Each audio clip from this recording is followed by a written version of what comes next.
подписчики, зрители канала YouTube, сайта, ну и владельцы Chevrolet Niva. Расскажу одну проблемку, вот сейчас будет все понятно.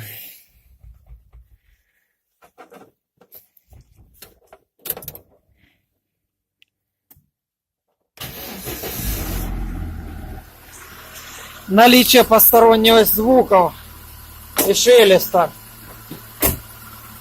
не всегда сразу видно и слышно.